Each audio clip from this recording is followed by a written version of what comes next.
Film की शुरुआत होती है एक स्टॉक ब्रोकर एजेंसी से। हम यहाँ पर देखते हैं कि सारे क्लिक्स मिलकर पार्टी कर रहे हैं, पर डेविड का मूड बहुत ज्यादा खराब है क्योंकि उसके क्लाइंट की पूरी जिंदगी की जमा पूंजी एक गलत स्टॉक में इन्वेस्ट करने की वजह से डूब चुकी है और इस सब का जिम्मेदार वो डेविड को समझ रहा है। वो डेविड को बहुत ज्यादा बुरा भला कहता है और इस सब की वजह से डेविड का मूड बहुत ज्यादा ऑफ हो जाता है और वो फौरन ही घर जाने की तैयारी करने लगता है। लेकिन यहाँ पर उसका फ्रेंड कोरी उसे पार्टी करने के लिए रोक लेता है और उसे ये भी बताता है कि एमिली का आज इस ऑफिस में आखिरी दिन है। असल में कोरी जानता है कि डेविड काफी टाइम से एमिली को पसंद करता है, पर वो आज तक ये बात एमिली को बता नहीं पाया। ये सुनकर डेविड को भी ऑफिस में रुकना पड़ जाता है। ये लोग पार्टी एंजॉय करते हैं और उसके बाद जब एमिली घर जाने ही वाली होती है तब डेविड उससे बात करने की कोशिश करता है, पर पूरी तरह हिम्मत नहीं कर पाता और एमिली यहाँ से चली जाती है। उसे बहुत ज्यादा रिग्रेट होता है। उसे ऐसा भी फील होता है कि अगर उसने आज अपनी फीलिंग्स नहीं शो की तो वो कभी कर भी नहीं पाएगा। इसलिए वो किसी की हैट उठाता है और बहाने से एमिली को रोक लेता है और कहता है कि शायद तुम्हारी हैट वहाँ रह गई। पर एमिली बताती है ये मेरी हैट नहीं है। ये बात वैसे डेविड भी जानता था, लेकिन खैर इस सब की वजह से इन्हें बात करने का मौका मिल जाता है और डेविड नोटिस करता है कि एमिली को टैक्सी नहीं मिल रही और डेविड एमिली को ड्रॉप करने का डिसाइड करता है। एमिली मान जाती है और डेविड भी खुश हो गया था। वो कहता है मैं बस इस हेड को वापस रख कर आता हूँ और अपने फ्रेंड्स को बता कर आता हूँ। उसे जब कोरी को बताया कि वो एमिली को ड्रॉप करने जा रहा है तो कोरी जबरदस्ती उनके साथ आ गया क्योंकि उसका घर कोरी के घर के पास आते था। डेविड नहीं चाहता था कि उसे लेकर जाए, लेकिन उसने बहुत जिद की। इस टाइम कोरी बहुत ज्यादा ड्रंक भी था और एमिली को भी कोरी के अपने साथ होने की वजह से गुस्सा आ रहा था। कोरी की वजह से ये दोनों अपनी फीलिंग्स भी शेयर नहीं कर पा रहे थे और यहाँ पर कोरी इन लोगों से कह देता है कि मुझे भूख लगी है, तुम लोग मुझे रेस्टोरेंट पर भी लेके जाओ और उससे पहले मुझे एक एटीएम पर भी जाना है पैसे निकलवाने के लिए। ना चाहते हुए भी इन दोनों को उसकी सारी बातें माननी पड़ रही थी और अब डेविड एक एटीएम के सामने गाड़ी रोक लेता है। कोरी पैसे निकालने के लिए एटीएम के अंदर जाता है, लेकिन तभी यहाँ पर कुछ अजीब चीज होती है। वो एटीएम के अंदर डेविड को बुलाने लग जाता है और डेविड को भी ना चाहते हुए उसके पीछे जाना पड़ता है। सुनसान सड़क पर एमिली को भी काफी अजीब फीलिंग आ रही थी, इसीलिए वो भी इन दोनों के पीछे एटीएम में ही चली जाती है। मसला ये था कि कोरी का कार्ड चल नहीं रहा था। कोरी को पैसे चाहिए थे, इसलिए डेविड अपने कार्ड से खुद उसे पैसे निकाल कर देता है। पैसे निकालने के बाद ये लोग बाहर जाने ही वाले होते हैं कि नोटिस करते हैं कि एक आदमी ठीक एटीएम से कुछ दूरी पर एटीएम के बाहर खड़ा इन्हें घूर रहा था। कि सब बहुत ही अजीब था। एमिली उसे देखकर डर जाती है और कहती है नहीं, हम इसके होते हुए बाहर नहीं जाएंगे, कुछ देर वेट कर लेते हैं, जैसे ही ये साइड पे जाएगा तो हम बाहर चले जाएंगे। कुछ देर खड़ा रहने के बावजूद भी ये आदमी जब नहीं हिलता तो कोरी कहता है कि हमें बाहर चले जाना चाहिए। क्या पता ये आदमी भी एटीएम से पैसे निकालने आया हो और हमारी बाहर निकलने का इंतजार कर रहा हो। पर डेविड को भी यहाँ पर कुछ सही फीलिंग नहीं आ रही थी। उसे लगता है कि वो आदमी इनके पैसे लूटने के लिए खड़ा है। कोरी से ज्यादा देर और खड़ा होना बर्दाश्त नहीं होता और वो जैसे ही बाहर जाने की कोशिश करता है तो वो आदमी भी फौरन ही उसकी तरफ पड़ता है। डेविड और एमिली कोरी को अंदर कर लेते हैं और ये लोग दोबारा एटीएम का दरवाजा बंद कर देते हैं। रोड इस टाइम बिल्कुल सुनसान था, पर इन लोगों ने नोटिस किया कि दूर से एक आदमी एक डॉग लिए यहाँ पर आ रहा था। बाहर खड़े हुए उस अजीब आदमी ने भी दूसरे आदमी को आते हुए देखा और भागकर उसके पास गया और उसे किसी चीज से हिट करते हुए उसने पहले जमीन पर गिराया और फिर बुरी तरह उसका हेड क्रश करते हुए उसे मार डाला। इन तीनों ने पहली मर्तबा अपनी आंखों के सामने मर्डर होते देखा था। ये तीनों ही बहुत ज्यादा पैनिक हो जाते हैं। कहते हुए इनके जहन में पहला जो ख्याल आया वो पुलिस को कॉल करने का था, लेकिन एमिली का फोन कार में रह गया था, जबकि कोरी अपना फोन ऑफिस में ही भुलाया था और डेविड का फोन डेड हो चुका था। ये लोग बुरी तरह फंस गए थे यहाँ। अब वो एटीएम में ही फोन ढूंढने लग जाते हैं कि कहीं यहाँ पर कोई इमरजेंसी कॉल के लिए फोन लगाया हो, पर एटीएम में ऐसा कुछ नहीं था। यहाँ पर एक नोटिस करने वाली बात यह है कि वो किलर इन्हें मारने के लिए एटीएम के अंदर नहीं आ रहा। इसके पीछे इंटरेस्टिंग सी वजह आगे चलकर पता चलेगी। हम देखते हैं कि वो किलर अब इनकी कार के अंदर जाता है। इनकी कार में कुछ छेड़छाड़ करने के बाद वो कार की ट्रंक से टूल बॉक्स और एक बड़ा सा टूल निकाल लेता है और फिर दूर से ही चलते हुए एक लंबा राउंड लेकर एटीएम के पीछे जाता है। पीछे की तरफ जाकर उसने एटीएम का हीटिंग सिस्टम बंद कर दिया था। ठंड वैसे ही बहुत थी और अब इनका एटीएम के अंदर रहना भी मुश्किल हो गया था। किलर ने ये जानबूझकर किया था ताकि या तो ये लोग एटीएम से बाहर निकल आए या फिर ये एटीएम में ठंड से ही मर जाएं। ये सब लोग बहुत ज्यादा पैनिक करने लग जाते हैं। डेविड तो गुस्से में यहाँ की चीजें तोड़ने फोड़ने लगता है और हम देखते हैं कि ये सब सीसीटीवी में रिकॉर्ड हो रहा था। कुछ मिनट गुजरते हैं और इन्हें एक उम्मीद की किरण नजर आती है।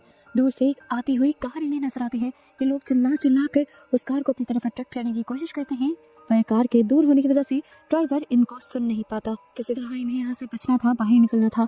इनको लगता है कि किलर जरूर इनके पैसे के पीछे है, इसलिए डेविड अपने एटीएम से सारे पैसे निकाल लेता है। एमिली अपनी सारी ज्वेलरी कर देती है और डेविड अपनी वॉच भी। ये लोग किलर से डील करने के लिए बाहर निकलते हैं। डेविड के बाहर निकलते ही किलर उसके करीब आ गया था। वो किलर से कहता है आपको जो कुछ भी चाहिए आप रख लें, बस हमारी जान छोड़ दें। करते हुए वो किलर के आगे वो इन्वेलप कर रहा था, लेकिन किलर जब आगे नहीं बढ़ता तो डेविड वो इन्वेलप किलर के कदमों में फेंक देता है और कुछ देर तक नोटिस करता है कि किलर ने अभी तक उस इन्वेलप पर ध्यान भी नहीं दिया था। इसका मतलब था कि किलर को पैसे की जरूरत नहीं थी। डेविड और भी डर गया, एटीएम से तो बाहर निकल गया था, वो भागकर अपनी कार के अंदर जाकर बैठ जाता है। लेकिन यहाँ पर एक ट्विस्ट पता चलता है कि जब किलर पहले कार में बैठा था तब उसने इसकी इग्निशन वायर्स काट दी थी, जिसकी वजह से कार स्टार्ट नहीं हो रही थी। वो बहुत ही ज्यादा पैनिक करने लग जाता है।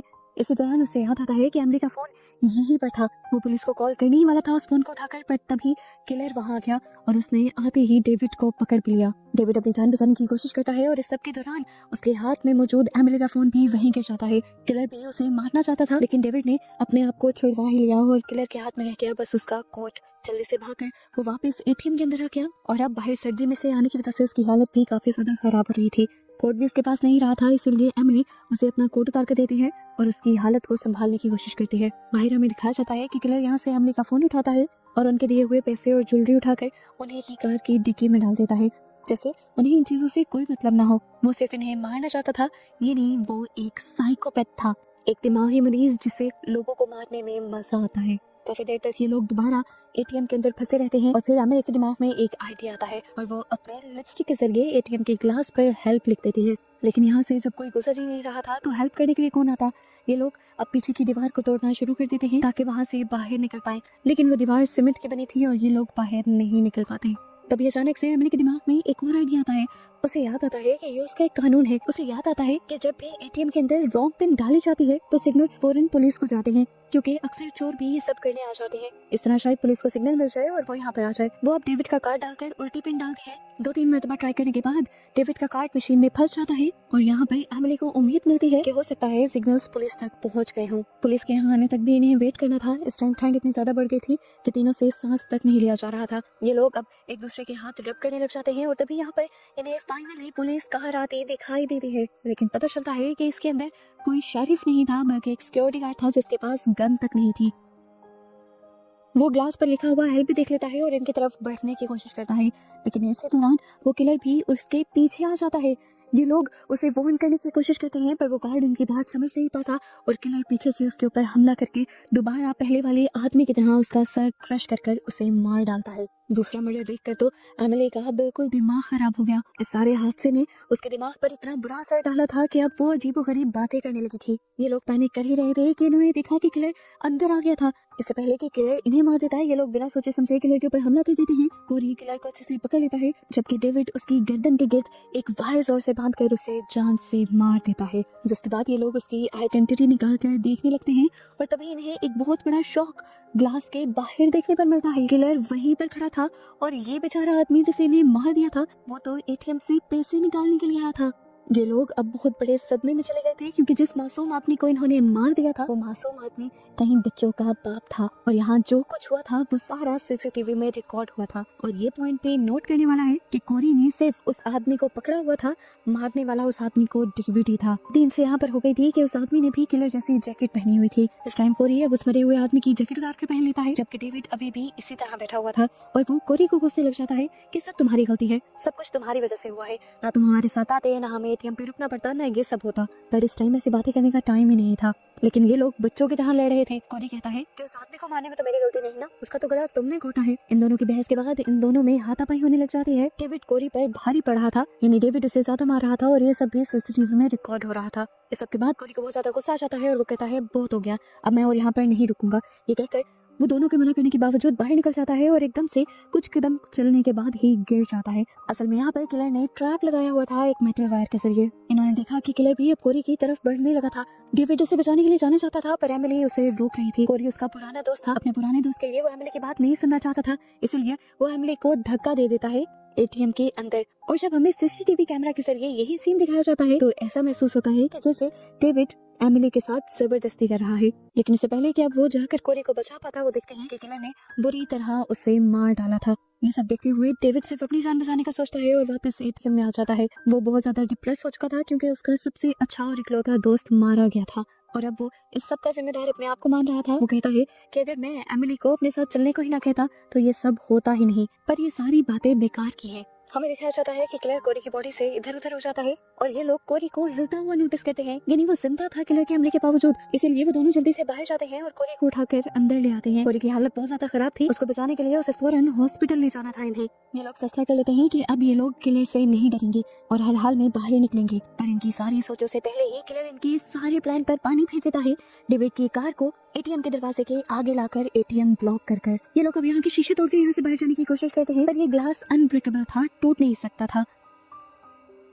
डेविड अब एक डस्टबिन उठाता है और एटीएम को तोड़ने लग जाता है कि शायद पुलिस को दोबारा से सिग्नल चला जाए, पर उसके मुताबिक ऐसा भी कुछ नहीं होता, जबकि सीसीटीवी में अब भी ये सब कुछ रिकॉर्ड हो रहा था और सीसीटीवी की फुटेज में सब कुछ ऐसा फील हो रहा था कि जैसे सारा खराब काम डेविड ही कर रहा है, हालांकि वो तो खुद विक्टिम है। इससे भी बुरा काम किलर ये करता है कि इसी एटीएम के अंदर ठंडा पानी छोड़ देता है। सर्दी से इनका और भी ज्यादा बुरा हाल हो जाता है। कोरी की हालत और भी ज्यादा बिगड़ने लग जाती है। डेविड को अब कोरी की पॉकेट से एक लाइटर मिलता है और वो लाइटर की मदद से यहाँ पर फायर अलार्म बजाने की कोशिश करते हैं, पर इतनी सी आग से कोई फर्क नहीं पड़ रहा था। इन लोगों ने फिर यहाँ के सारे छोटे छोटे पेपर्स इकट्ठे किए, एक डस्टबिन में डाले और फिर उन्हें आग लगा दी, लेकिन उन सब का भी धुआं इतना ज्यादा नहीं था कि फायर अलार्म ट्रिगर होता। इसीलिए डेविड अब एमिली को अपने कंधों पर बिठाता है और वो डस्टबिन को उठाकर फायर अलार्म किसी तरह एक्टिव करने में कामयाब हो भी जाते हैं। ये सब देखकर दोनों को बहुत ज्यादा खुशी होती है और इससे पहले कि अब ये लोग यहाँ से निकल पाते, डेविड का पाँव स्लिप हो जाता है। उसके ऊपर बैठी हुई एमिली लड़खड़ा जाती है और दूर से ही गिर जाती है। उसका सर एक स्लैब पर लगने की वजह से उसकी गर्दन टूट चुकी थी और अब वो भी फौरन ही मर गई थी। ये देखते हुए डेविड बिल्कुल टूट गया। पहले उसका दोस्त मर गया था और अब वो लड़की जिसे वो काफी टाइम से पसंद करता था वो भी मर चुकी थी। डेविड रोने में बिजी था कि तभी किलर अपनी एक नई चाल चलता है। वो यहाँ पर मौजूद वो पुलिस कार जिसमें गार्ड यहाँ पर आया था उसे भी चलाते हुए डेविड की कार के पीछे मारता है, जिससे डेविड की कार एटीएम के अंदर क्रैश हो जाती है और एटीएम टूट जाता है। अब तो किलर अंदर आ जाता है और डेविड को मार देता, लेकिन डेविड ने भी इस मर्तबा हिम्मत करने का फैसला किया। उसने यहाँ पर वो बोतल उठाई जो कि कोरी के पास थी और उसे लेकर बाहर निकल गया।